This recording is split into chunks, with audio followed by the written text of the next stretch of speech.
Empty-handed. Empty-handed. That's what Arsenal are at the end of the January window. Oh, this is the Arsenal transfer show.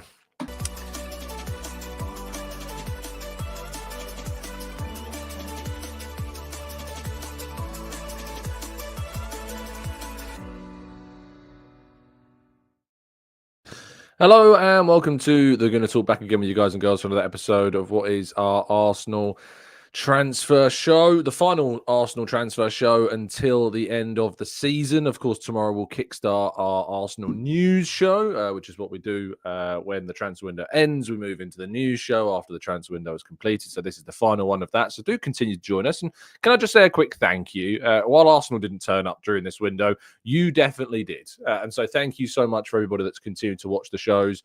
Thank you so much for continuing to tune in and listen and leave your comments and your opinions and thoughts. I'm going to try and get some of your calls on today as well. I haven't got loads of time because there is a press conference today. So it might only be a few callers that we managed to get on. So apologies for that later on. But I'm going to do my best to try and get as many of you on. But good morning to those joining us in the chat box. Really appreciate your being here. Morgie, Gooner76, Shari, Elder, Mohammed, Morgie, Paul, Jamil, MRM. We've got Tom and Knowledge and Cross Junkie. What have you been doing? Black Shine, Natty Tom, Arasilki, and plenty more of you guys and girls too in the chat. I'm not going to waste any more time. Do drop a like, do subscribe if you're new. But let's jump into today's slides. We start, of course, just with a kind of a roundup of deadline day.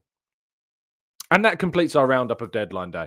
Now, Arsenal, of course, did not sign anybody on transfer deadline day. There was not even any kind of... there wasn't really anything. I mean, there was things going on in the background. There was some inquiries, some talks, but nothing really emerged throughout the entire day whatsoever from an Arsenal perspective. We just did not... look like anything was going to happen. There was no second offer for Watkins. We'll talk about him shortly in a second. There was no indication that anything big was happening. There was, as I say, there was definitely kind of some unofficial and some inquiries and things were made. There were some whispers of Alvaro Morata, who we'll also talk about in a little bit as well. But ultimately it ended with Arsenal doing nothing in the window. There was a couple of youth exits. Maldini Kakuri has joined Bromley on loan until the end of the season. He, of course, will hopefully get some more regular game time. We saw Josh Robinson leave permanently. We saw, in terms of other players, Brian Okonkwo went to Hitchin Town on loan. So some younger players, but the likes of, Nathan Butler-Oyedeji, the likes of... I guess some of the other younger players, Kabia, did not leave. And they are still with the club and will remain with the club until the end of this season. Charles Sago Jr. didn't leave on loan either over the course of this window. Aidan Heaven left permanently to Manchester United. But there wasn't even that much done on that front, which I think is actually a little bit of a concern as well, because I do think that there was something there that could have been done. The man that did move on deadline day, but not to Arsenal, was Matthias Tell.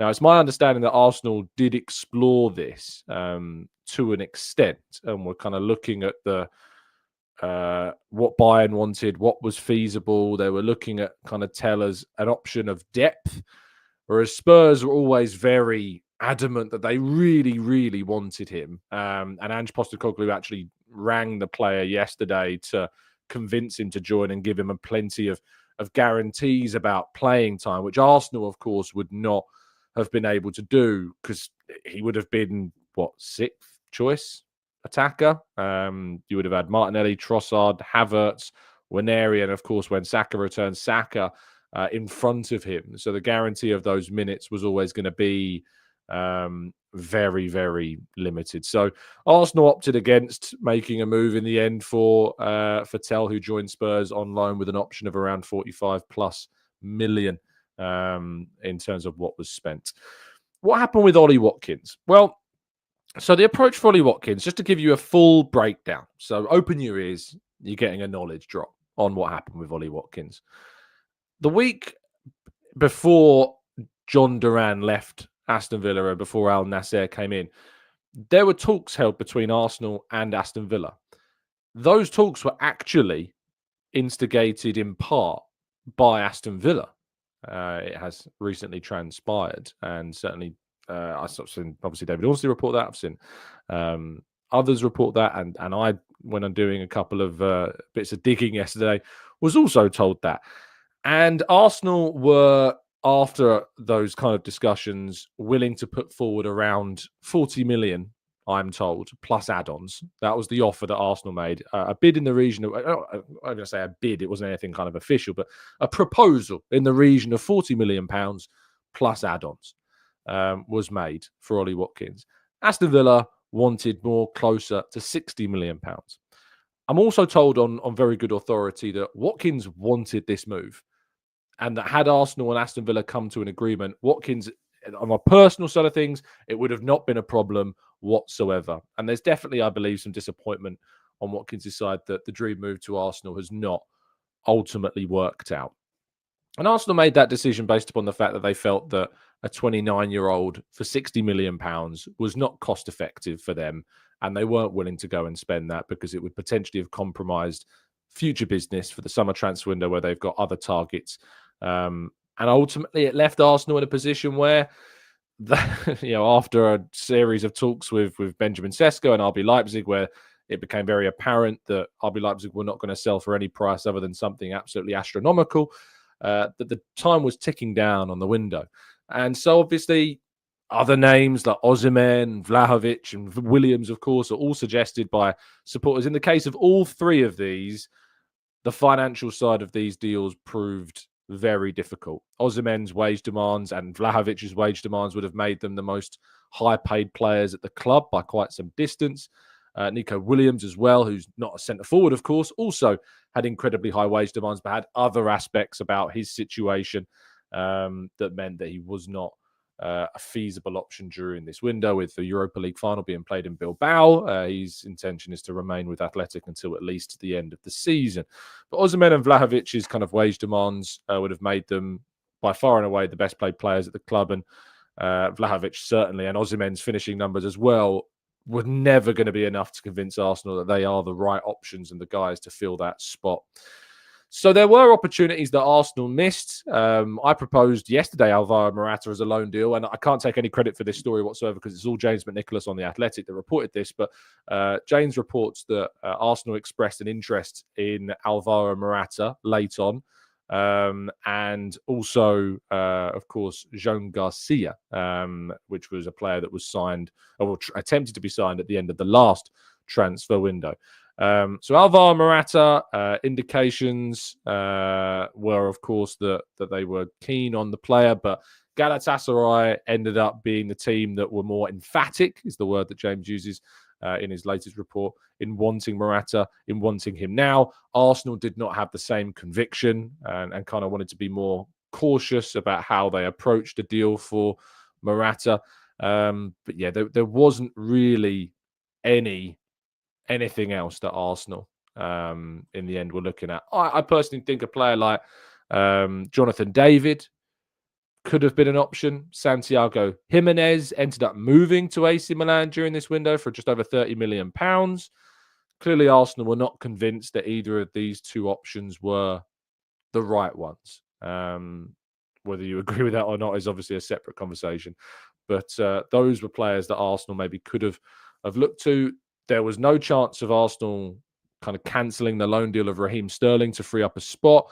There was certainly reports that West Ham were concerned that Arsenal may look to try and hijack the loan move for Evan Ferguson, but because they didn't have a loan spot available, that didn't happen.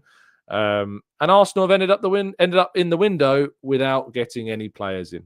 And it leaves us and Mikel Arteta in a very interesting situation, because Mikel Arteta has been perhaps more outspoken than ever before when it comes to the idea of doing deals, the idea of getting business done, the idea of bringing in a striker. He's more emphatic about the idea of trying to sign a striker. So today in the press conference, it's going to be very interesting indeed to what he says. Now, we're going to go to part two, and I've put a link to the call in the chat box right now. I'm not going to be able to speak to everybody that calls in, so I'm putting that warning up straight away. So there's no guarantees, but if you're quick, Those that get on first, of course, I will try my absolute best to get you on. I imagine there'll be a few of you jumping in straight away. But we're going to go to part two. We're going to get some of your calls over the next half an hour, and it probably will only be about half an hour, and more, of course, right after this.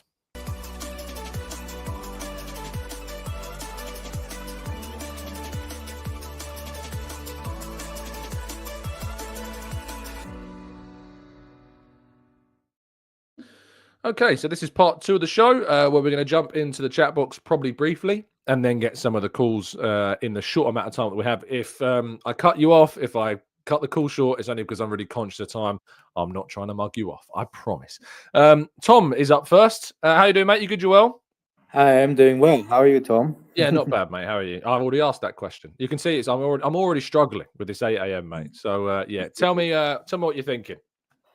Well, what can I say? I mean, I'm disappointed. Me too. You raised a very good point, which I actually thought about raising up regarding the fact that we missed on Santiago Jimenez, which was obviously an option. Not to mention as well. I mean, there was a lot of strikers that moved actually. Even yesterday, I think Noah Okafor in the end moved for. Yeah, I mean he's more of a wide forward, but you could also point to who's the other one? There's one other. Andre Silva actually joined Werder Bremen on loan from exactly. RB Leipzig. So, I mean, yeah, but in the end of the day, and I mean, and I am disappointed, but. I've watched yesterday the AFTV. I mean the AFTV at deadline day and it's crazy how after what happened with City and just because we're not signing anyone, people going back to all the. I mean, starting trending conk out stuff and it's crazy. I don't know. I mean, sure. I said yesterday in the chat that after I heard that I was saying that no wonder our fan base hates us. I mean, it's quite a bit. I mean, the proportional. I mean, you've been speaking about it as well. The proportional of how we kind of realize I mean, we don't realize how well positioned we are, and just because I mean, we could have got a body in. I mean, we could have get Noah Okafor, all those people we suggested. But let's say they fail. Let's say that we ended up with another Sterling. Yeah. So then what people will say? People will say, "Yeah, oh well, we just brought in a body and everything." So I think in the end, I mean, I am disappointed because I do think that I mean. In my point of view, like you said, I think Jimenez or Noah Okafor, maybe one of those could have been good enough for now. Yeah. But I do understand how I do understand the importance of getting the right player, and like you said, and like I think, I mean, if Arsenal would have gone to someone, they would, and Arteta would have signed with someone, then it was well thought on, then it'd probably be a success because, I mean, we know how well we have done our transfers and how well it brought us to this position. And yeah, I think the mistakes coming from the summer. I mean, the fact that we couldn't loan anyone from the Premier League because of how we handled the end of the summer. I think it's kind of all of a fact. And one thing I always think of how the summer ended up and how this window, how it connected. The stories regarding Edu moving away or moving away actually started during It happened. It happened actually. The first reports were like April time. It was before the summer window that these were suggested. Yeah. And I cannot get this feeling out that even though in the summer it looked like he was going to stay. I mean, it came and goes even during the summer. Those news. I do feel that how we handled this summer, with even the fact that it took us so long to get Calafiori and Marino out in the door, which is very unlike us because I mean the summer before that we were very very efficient with Yes. our signing. Even though I mean yeah you do negotiation, but it usually takes a month, 2 weeks, 3 weeks. This time we really haggled over it, and for some reason I mean I won't be surprised if I hear some news regarding the fact that even during the summer window Edu was not fully in, or he was already like halfway out, or there was some discussion regarding him, and maybe they decided to. Uh, so I think it's somehow all connected, and like you said, unfortunately, I think that Jason Ato showed us why probably we need to get someone else. I mean, I Yeah, mean, I think Tom. Sorry to cut you off. I'm just conscious of the time. I think that the Jason Ato point's a really interesting one and a really important one, and I think that Arsenal will need to make a decision on an external candidate from my perspective, because I don't think he's already his reputation is kind of in that position. From an Arsenal fan point of view, it's going to be very difficult to recover. And I think from an Arsenal perspective, therefore, you need to go out and bring in an external candidate. Tom, thank you so much for your call, mate. I'm sorry to cut you off. I'm just conscious of the That's time okay. I've got, but I really appreciate it. Thank you, pal. Lovely stuff. Let's get Omo on next. Omo, how you doing, mate? You good? You well? I'm good. Good morning, Tom. Good morning to How you. you How are doing? you? Yeah, good, man. Yeah, I'm Good. fine. Good. Yeah. Tell me what you're thinking. To me, I felt bad because we can't bring anybody. But Arsenal, I know now, they won't just bring for bringing sake. Yes. If it's not someone that will have the quality to what they have, they won't just bring for bringing sake. And they won't bring any lone player, just like the way Stanley failed us. So to me, I feel bad, but in the other way, I don't feel bad. Let's just see how the season will end up. That is just what I want to say. So Let's you're just see how kind of the season will end understanding up. that if the club feel that the players were not there, you're kind of willing to The say, player, the player they want to sign yeah, is not available this January. okay. So they don't just want to do business for business sake. They don't So just want to bring anybody for anything sake. So would you But disagree that this window was a of failure? the situation of Oliwok is what I find out is just what you just explained, not quite long, because they say they can't pay 60 million pounds for 29 years old player. If the average this thing of Oliwok is within the 25 and 26, they would have put that 60 million pounds down for Oliwok. So that is just it. So because I said, Omo, I think that this window is a failure. I think it's a failure of Yes. a window, personally. Yes. But you're very much of the mindset, it seems, that there wasn't. Yes, it's a failure. It's a failure. But if you look back to the window when we bring the January transfer, when we bring Leandro Trossard, because they saw, you see what happened then was that because we were trying for Modric and the deal was not, when they just see the opportunity of Leandro Trossard was available, they decided to go for that. If you come to think of it, during this Arteta reign, aside that January we brought in Leandro Trossard, Arsenal don't normally do business in January transfer window. So at least I have considered a lot, but it's a failure being that if there was no injury to Bukayo Saka, I won't be worried. But if there was no injury to Saka, I won't be worried. I won't say it is a failure because I know Arsenal don't do much business in January. But being that there was an injury to Saka and Gabriel Jesus, that is why I said it's a failure. At least would have bring in one attacker. Yeah, no, so I that agree is with just you. my own. Omo, Yes. thank you. It's been a pleasure. Thank you for calling in. I think it's your first time. So thank you Yes. for making your debut. Okay, thank you. Yeah. Thank you, mate. Daniel is going to be next. How you doing, mate? You good, Joel? Oh, man, you're looking tired, bro. Yeah. I was up all night watching Sky Sports adverts over and over and over and over and over again. Yeah. Absolutely, yeah. Yeah, no, just, like, as you say, catastrophic failure, like to not bring a striker in. and I'm not surprised. £40 million was as it wasn't a proper bid. As you say, I'm surprised it wasn't accepted.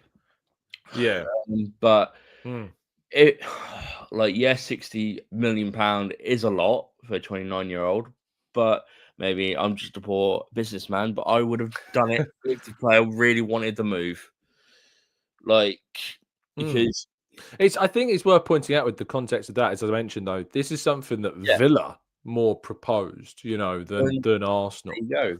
So that, in that sense, it kind of makes sense more so, doesn't it, that Arsenal didn't go more? Because if it was a player that they wanted and they were the ones making the pursuit, then I could be more critical of them, maybe not pushing the boat out more. But because it was maybe an offer to you, like, for instance, if you really want something, you might be willing to pay the extra whole hog for it. But if someone comes to you and says, do you want to buy this? You're not necessarily going to want to push the boat out as much, maybe beyond your own valuation. Does that make sense?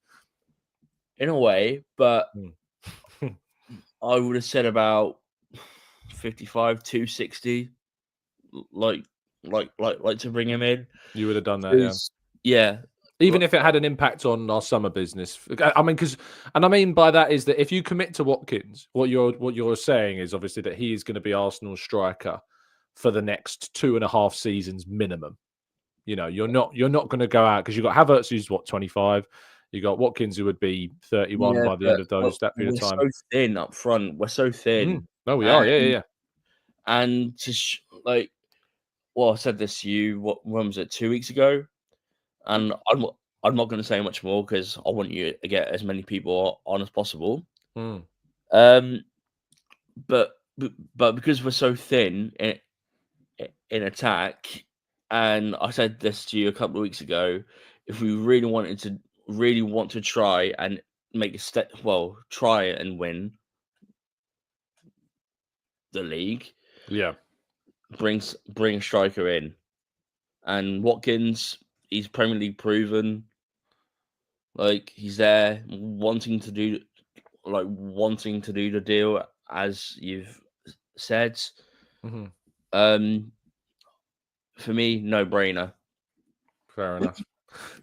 And I think that other people will feel similar to you, Daniel. And I think there'll be a spectrum of views about the Watkins situation. And if you personally feel that you would have gone as far as 60 million, who am I to say that you're wrong? So I appreciate your time, though, Daniel, and get some rest. Take care. Cheers, pal. Have a good one. Josh is up next. How you doing, Josh? You good? You well? Hey, how are you? Yeah, I'm not bad, mate. To be fair, I thought I'd be worse this morning, but I'm okay. Give me your quick roundup of your thoughts. I kind of agree with the article on the Tom. About having more gripe with the summer than this window. I think the key thing really is that the club established the sporting director ASAP, because there's a lot of work that needs to be done this summer. And I'm not sure that everything can be done in one window. For January, it's always a reactive window, and the opportunities are always quite limited. Yes. Where I'm a bit disappointed is that we didn't just try and get a loan in from abroad. There's only 3 to 4 months of the season to play. Don't think we really needed to bring forward business or go for something that costed a lot of money. We just need an extra body in the squad because it's so thin. It's a bit frustrating in that regard. Now, I read the Athletic piece this morning. And it's a bit strange that we're still sort of exploring goalkeeper options. I feel like they have to sign a backup. But doing the background work now is a bit weird, and it feels like Last summer it felt like there was, for the first time, a lot of strings being pulled from different directions. It didn't feel very cohesive. Yes. And it feels like there's a lot of voices in the room, but a lack of unity. And I think getting a sporting director in that perhaps sits above the hierarchy and is able to maybe kick back a bit more on the internal string playing is quite important. Yeah, I think you raise a really good point. I really hope that we look at the summer with real intent, because there's going to be so much expectation. There's no pulling the wool over fans' eyes about that summer transfer window. For sure, and it's not only incoming, it's outgoing also. There's a lot of squad churn that will happen. Players leaving for free, players that are probably surplus that need to be sold. And we need to continue to demonstrate that we can sell well. Players like Zinchenko, Kivil, Vieira, Nelson, we need to get money for these players. We absolutely do. And that's a lot of work to do, on top of getting probably a couple of forwards, a DM, and then, maybe be some future starlets like a Nipan. And getting someone in who's going to do it all, because we don't have a sporting director at the moment as well. Exactly. Josh, thank you so much for your time this morning, mate. Right, I really appreciate it. Cheers. Nice to speak to you again. Have a good day. Lovely stuff. Martin is next on my screen. How you doing, mate? You good? You well? Yeah, I'm not too bad, mate. Yourself? Yeah, not bad, mate. Not bad. How are you feeling this morning about everything that went down, or everything that didn't go down yesterday? Kind of not surprised, but surprised. It's either incredibly bold or incredibly stupid. Yeah, but bold in the I don't know what the sense is going to be, running into a gunfight with a knife type thing. Yeah. I mean, you can just see what the meltdown will be if Havertz gets injured now, and I feel for him, because it's come May, he's going to be absolutely shagged. Oh yeah, so tired.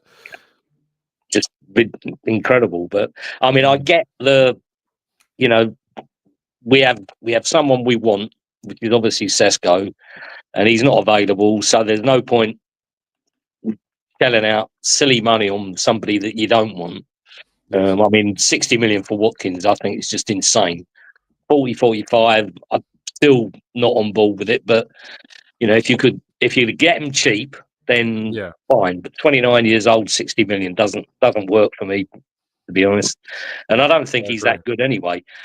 I don't know if I agree with that, but I agree with that. I think Elliot on the Vision came up with an incredible stat that in terms of big chances missed in the Premier League, he's top. Well, okay. Well, I mean, that's a good stat. Yeah. That's why I wouldn't have paid, like, as you say, that amount of money, because I don't think he necessarily improves on what we already have by much, if at all. So. No, but I don't know. But it's still a failure, isn't it? It's still a failure. Oh, without a doubt, without a doubt. And if they don't go absolutely huge in the summer, then the fans are going to be, I mean, Turkish is starting his rallying for Kroenke out already, I'm sure. But the Kroenke thing is an interesting one, right? Well, because I think it's a really easy target. My issue isn't. Well, it's the same as blaming the manager all the time as well. Yeah, the manager's not the one that goes out and signs the players. And neither are the owners. The owners are the ones that just release the funds, which they were willing to do for 40-odd million quid, which was Arsenal's valuation for Watkins. It's not, for me, it's not about the ownership. It's not about the manager. For me, it's about Jason Ato and the recruitment team, who failed to deliver the profile of player that Arteta wanted. He's not exactly given a very good audition, is he? I mean, exactly. With all due respect to Jason Ato, the first window, the first opportunity, which it's inherited that position in the short term because of an outstanding scenario with Edu resigning. It's a great opportunity to show not just Arsenal but the fan base that you can take on that position and find solutions out of very little. And it's absolutely.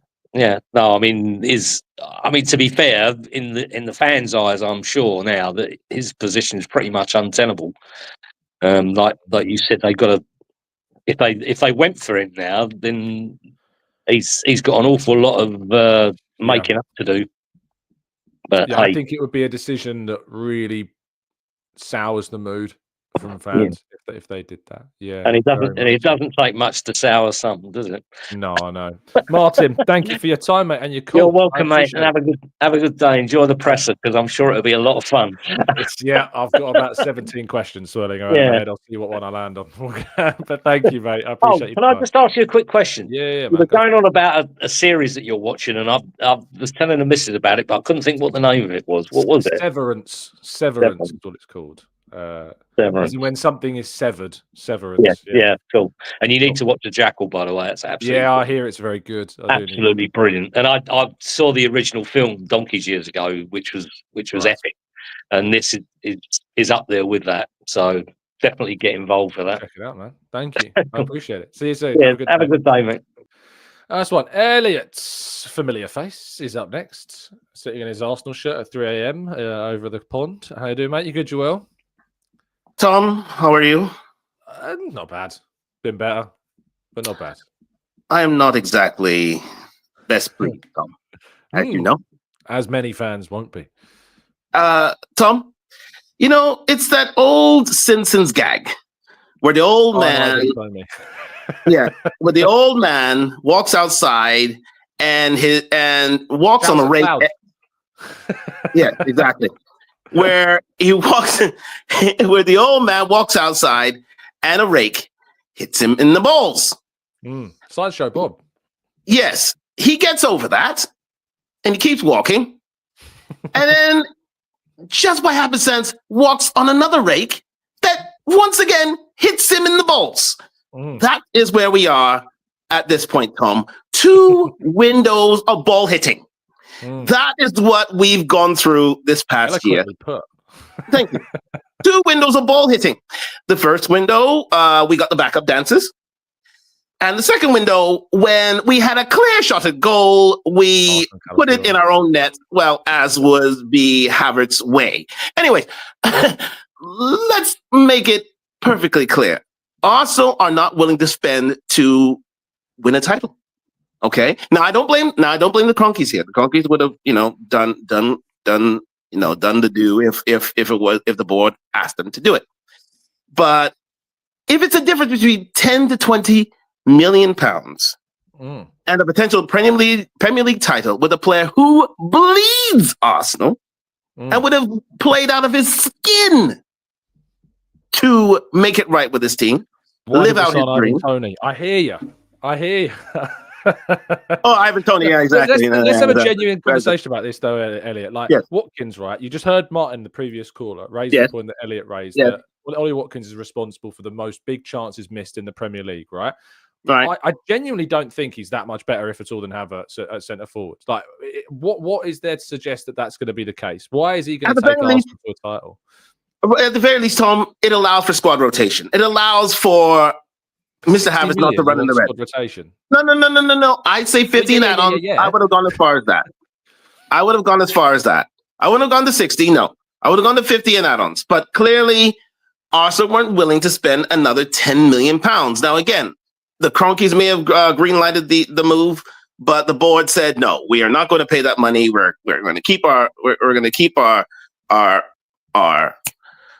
gunpowder dry, and we're gonna go into the next thing. And we're sacrificing, I think, 2 titles because of it. Now, again, I think they were easily swayed by our performance on Sunday against Man City. I think that was the litmus test. They said, you know what? We literally went gangbusters that day, and we gave a hiding to one team. It just happened to be Man City, and they said, you know what? We are not that desperate for a player of Ollie Watkins' caliber. But I always say, Tom, cometh the hour, cometh the man. And if given the assignment, Ollie Watkins would have, I think, made the difference in the title race. I really, really do. Now we're in a pickle. Now we're having to, basically hope upon hope in order to get us to a title in 2 competitions, and that's simply not going to happen. It ain't going to happen. Okay. And they're willing to sacrifice that, even though we're so close to said summits, in order to go into the new transfer window. Okay, let's go buy our Sesko. Okay, we've got our Zubimendi. Okay, we go get our Nico Williams. Okay, we go and get our official targets, which is all well and good. But for the difference of 10 to 20 million pound sum, I think it's quite short-sighted. And this group, this board needs to be remonstrated because of it. I think they need to be. They need to. Board, out of interest, like what individuals are you talking about? I'd say, okay, well, as already stated, Jason Ato for a debut. This was a terrible audition, absolutely terrible audition. I would agree. Richard Garlick, I don't know how much he's in terms of the scouts, in terms of the board. I mean, it's threadbare in terms of confidence right now. But the one thing he could have got right was that he could have got right the Watkins signing. That was one thing that was it was a golden egg. He said, "Here, we're giving you this guy. Why not take him? Why not take a chance on this kid?" Well, he was 60 million and he's not worth that. Yeah, he's not worth it. Yeah, but Tom, 50 with add-ons, they would have done the deal, Tom. They would have done the deal. We didn't have to go to 60. Maybe, but I'm not sure that as I say, with the Watkins thing, like I'm just not convinced that it's easy to sit and say Ollie Watkins comes in, he wins Arsenal. So it's easy to say it, but it's very, very different for it to actually happen. And I'm just not entirely convinced that it would. I'm just not. I mean, they've played the same number of games this season, Ollie Watkins and Havertz. And Ollie Watkins has 11 goals and 9 assists, and Havertz has 15 goals and 5 assists in the same number of games. So I'm just not convinced. I know there's other finer numbers, finer details to it beyond that, but that's the raw numbers that we've got. And I'm just not convinced that I'd go and spend 60 million and fill the spot. And that's the other big part of this, is filling the spot. It's not just about the money that we spend. It's about that player filling the spot. So my failure for Arsenal this window is that they didn't find a temporary solution. That's my Jonathan David was a temporary solution, Tom. Jonathan David was a temporary solution. I really do think it would have been. That was another own goal. It's worth pointing out with Jonathan David. We don't know how much he would have cost. I suggested that you go to Lille with, say, 20 million quid and say, do you want to take that? I don't know how much they would have asked for. They're still trying to chase Champions League qualification this season, and they're in the last 16 of the Champions League. I don't know what they would have accepted, but certainly he's one of them. I'm thinking more they should have found a European loan at the very minimum. Absolutely. I was crying out to you, Tom, about this. I was crying out to you I mean, I was saying Osimhen and Tony, but again, are those European deals? No. But there are players out there. Jimenez was another example of an own goal that he could have come in and at least done a job. But again, it's a permanent deal, though, that isn't it? It's a permanent. Yeah, it's more of a permanent deal. I get it, but I don't know whether Jimenez is good enough. I mean, sorry, David and Watkins. They were there to be had, Tom, and for that, they're willing to sacrifice the Champions League. They're willing to sacrifice the Premier League, and that I don't know that they are, mate. And the reason why I disagree with you is I just don't think that Watkins and even for me, those players are all about adding competition, right? That's what it is about. I don't see them as signings that are the difference between Arsenal winning the league this season and not. I just don't see them as those players. For me, it was about, I think if Arsenal are going to win the league, this team is better placed if they have depth this season to be able to do that in the centre forward position, in particular after Gabriel Jesus was left. Arteta has come out and said, we are short. We need something. Declan Rice has come out and said, we need help. Odegaard's come out and said, we are short. They could not have made it more obvious that we are short, and they are being public about that. This isn't some PR stunt. This isn't a tinfoil hat situation. Arsenal could not have been more open and honest about the fact that they needed something, and they've not been delivered that. It needed to be, for me, a short-term option, because I personally believe that the player that will take us in the long term to more success is going to be a summer signing, whether that be an Isak, whether that be a Sesko, whether that be whoever.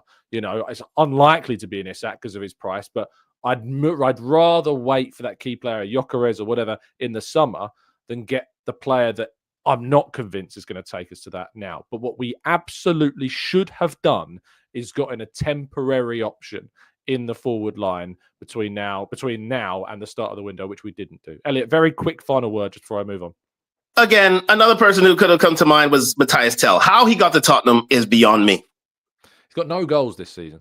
I know he has no goals this season, but at least he was an option. At least it was a short-term option. 18 months, I think I heard the other yesterday. Yeah, at least it was a short. Exactly. At least it was a short-term option that could have at least maybe rotated with Havertz, because he does play in the center forward position, Tom. But again, it's an absolute own goal by the board. I'd rather Tell on loan. If it was Tell or nothing, I'd rather Tell on loan. But I think that Spurs would have given him guarantees over game time that Arsenal would not have been able to give him. So I think that's why they ended up being successful in that side of things. But we'll see how much of a damage this does. Elliot, it's been a pleasure, mate, as it always is. Thank you for your time. Thank you, Chief Arsenal writer for Operations. It's all like Richard Garlick now. Chief Operations Officer, writing person for football. James King, I think. Thank you, Elliot. Appreciate it. Cheers, mate. Have a good one. Bobby's up next. How you doing, Bobby? You good, Joel? Take yourself on mute, pal, and I'll be able to hear you. Well, I guess, Bobby, we're here now. We spoke a few days ago, and we're now here on the day after deadline day. If you take yourself, you're still on mute, pal. You need to just take. I don't know if I can do it. Can I click the mute? I can't click it. Bobby, can you hear me? I don't feel like you can even hear me. There we go. I think we can hear you now. I'm good, Tom. I'm going to be really quick.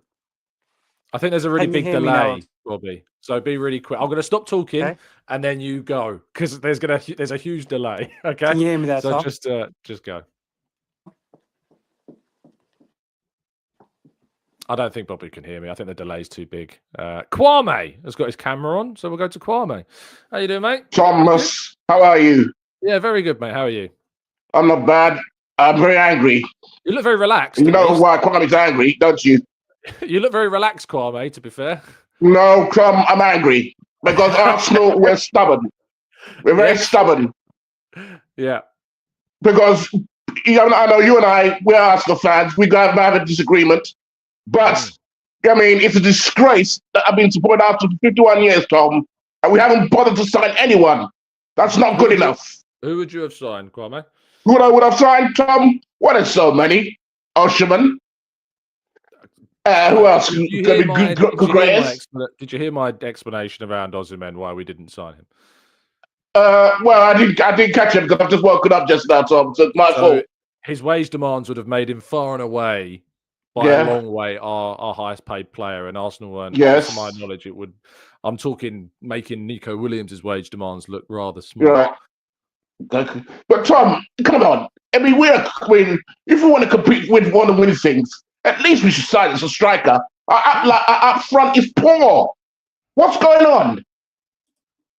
I agree. I agree. I'm not here to disagree with you on this. I think we should have signed somebody. I don't mind if you do, because Havertz, to be honest with you, he's not that quick. He's not a finisher. The guy gets ridiculed all the time, but we're not listening, Arsenal. Yeah, we must get someone who can score goals for fun. The days we had, Tom, you and I, were the days, we had Henry, we had Bergkamp, we had Anelka, we had, Eduardo, and who else? I think of, let me from the top of my head, Lundberg and all of that. They weren't scared to score goals. And even Obiang wasn't even scared to score goals. What is the problem with us? Why aren't we listening? I think we should have signed someone, mate. We're in agreement. We're in agreement. I don't necessarily agree on some of the options because I don't think some of them are feasible, but I agree that we should have signed someone, and I think it's a failure that we haven't. So yeah, sad, Tom. You're I'm about to leave you alone. Yeah, I'll speak to you very soon. Yeah. All right, Tom. Thanks for speaking. I'll speak to you soon. Right? Yeah. Take care of yourself. Enjoy yourself, mate. Calm it down and enjoy the rest of the day. Thank you, Kwame. Lovely stuff. Although, let's get to see if Bobby's connection's better this time. Bobby, can you hear me? Hi, is that working now, Tom? Yeah, I can hear you now. So we're all good. We're sorted. I'm just going to keep this really brief. So I think people have got this all crazily wrong. Everybody's saying we needed to sign a striker. You could have signed Watkins here. You could have signed anybody you've just named, Tom, and they don't make a difference. Do you know why? Sure. For the title race, purely because you're reliant on Liverpool to drop how many points? Yeah, of course. Before that but even comes we're into also in the consideration. Champions League, Bobby, and also the League Cup semi-final. And in terms of when we're looking for striker cover, and I know we touched on this previously, I think, so during this month of January, you've said it before, Ethan came to, we could have easily signed a winger earlier on and planned something. They would have been wasted now. And something Arteta said in 2 press conferences is that this person could actually play quite forward up front. And I think a lot of people are kind of more open to that option now as a cover option. And we also have a week off, Tom, for Havertz to recharge as well. So don't get me wrong. I would let me say one thing to you, Bobby. Havertz season-ending injury. Okay. And that you could say that to anybody. You could say that to I've said it to you. Salah. I know, but Tom, but what I mean is, if you said that to Mohamed Salah, it can happen, right? But then, but they would have somebody to go in his place. We don't have anybody to go in Havertz's place. We could. We've been saying it for a while. You can coach your way into situations as well. I'd have the utmost faith in Mikel to either trial Gabby down that side or even Leandro. It might not be a proven option if it is a season-ending career option.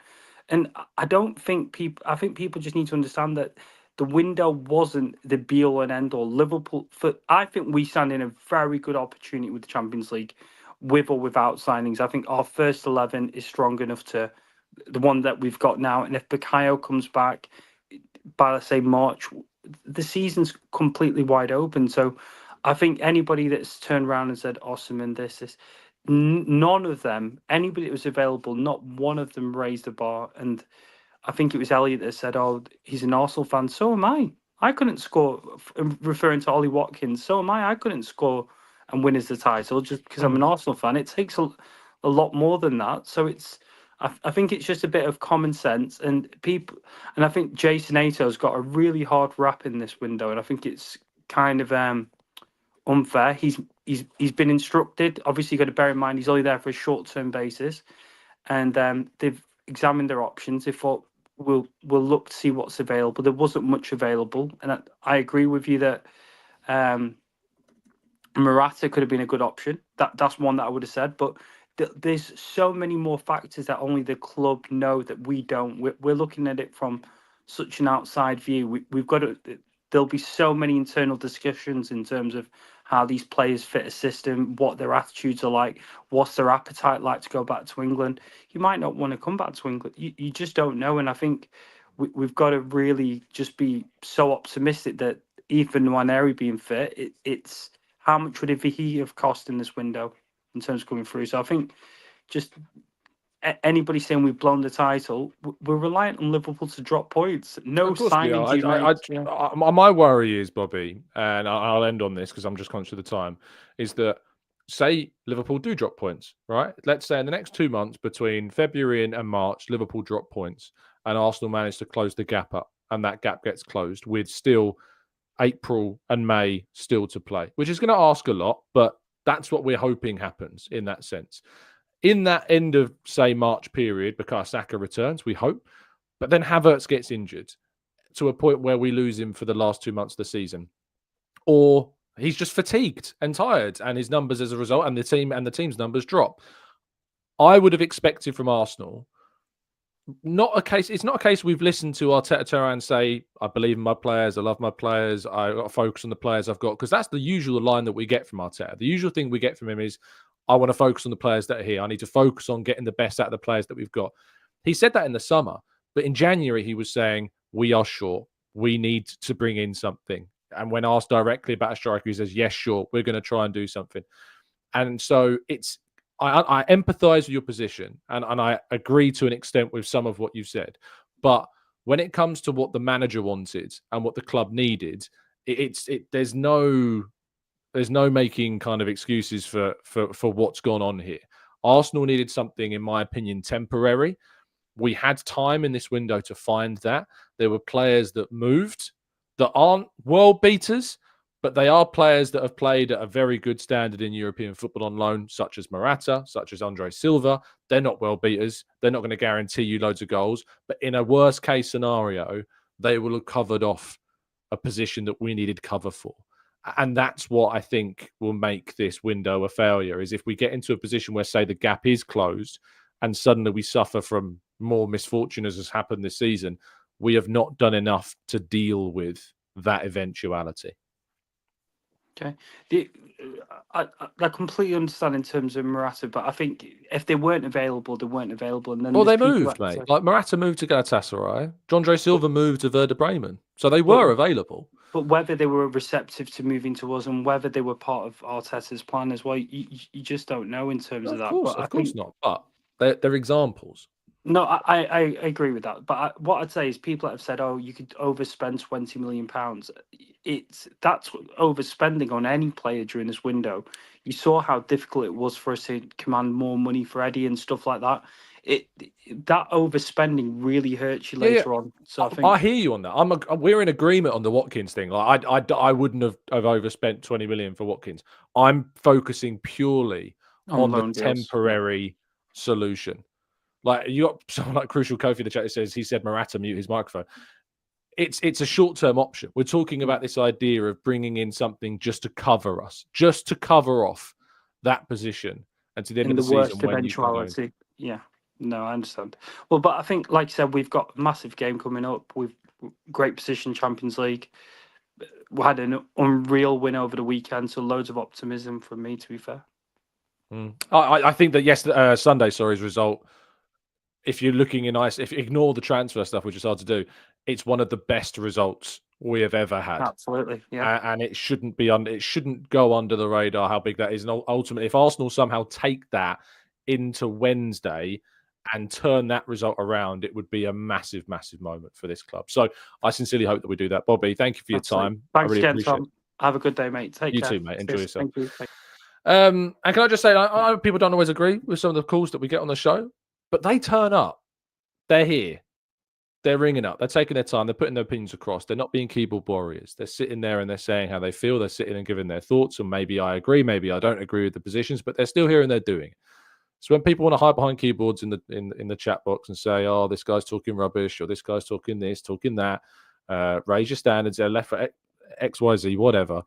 At least they have the front and confidence to jump in on the call. All right. So just think about that before you leave a little nasty comment like a coward would in a comment section. Anyway, to everybody else, thank you so much for your time this morning. I really appreciate you all being here. Thank you so much to our callers for ringing in. Sorry that I didn't get to all of them. I did actually go 10 minutes over what I was supposed to. So please do drop a like, do subscribe to the channel if you're new around here. And I'll be back with you tomorrow morning for a roundup, of course. Yes, I should be. I'm trying. What time's my thing in my time? I train up to Newcastle. Yeah, I should be here. We should be here to do a show tomorrow morning. Should be all good.